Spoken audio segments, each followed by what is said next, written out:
It's my feel-good breakfast show.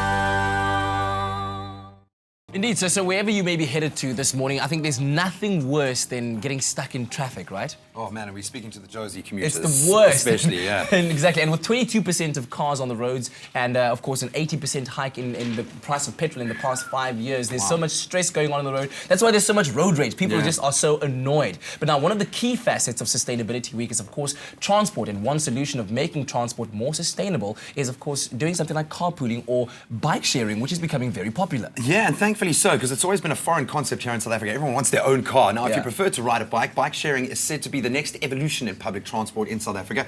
It's already been successful in 40 cities across 15 countries across the globe. Now, the system basically consists of a number of specifically designed bicycles parked at docking stations around the city, which you can rent. Then the bikes can be unlocked using a card which you swipe or a mobile phone app. By swiping the card of the bike is then unlocked and the clock starts ticking. Then after using the bike, you can dock it at any docking station. The clock then stops ticking and the money is deducted from the electronic purse or via the app from your account. This launches here in Cape Town in August, and then other South African cities on from that. It's going to be very interesting to see how the kind of society evolves around that and how we're going to be using this kind of new system of transportation. But another one, of course, is carpooling, and that's also becoming very popular. And in fact, right now we're chatting to Daniel Claassen from Find a Lift, who's all about that sustainability through transport innovation. And we're talking about this app that you've got going on that encourages people to carpool. So let's first talk about, what are the benefits of carpooling, do you think?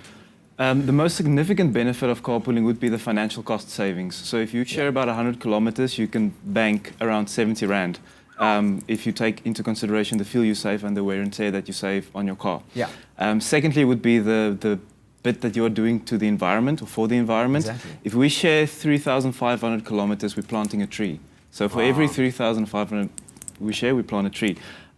Thirdly will be the social impact. A lot of members have told us, they get great cooking tips on a daily basis. And you share that on my the love. Yes, or the girls chat so much they go past their turn off. And then fourthly, road rage, what you just mentioned.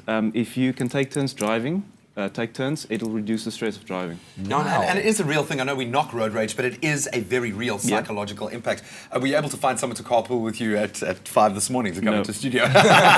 Sorry about that. So how does it actually work? How do we connect and get ourselves into the carpool? It's very straightforward. You go to findlift.co.za, register for free to create an account, and once your account is activated, you can add as many journeys as you want. You add a journey by confirming your location, your destination. You enter some basic details, for instance, the time you're traveling, days you're traveling, and then you hit search for matches. And the system will show you people that you could potentially share with. Without displaying their personal information, you can then decide to get in touch with them by sending them a request to share. And of course, when you mentioned the information that you're sharing with people online, safety comes into question. And of course, the actual physical act of driving with a stranger in a car. So how do you handle that? Well, we don't encourage people to drive with a stranger. It's not about hopping in a car with someone and going somewhere. The congestion problem that we have is people doing the same trip every day. So if you decide to share your journey to work, first kind of build some trust with the person that you're going to share with. Don't display your home address straight away. Build some trust on social media. Get to know that person. Tell a family member who you're traveling with.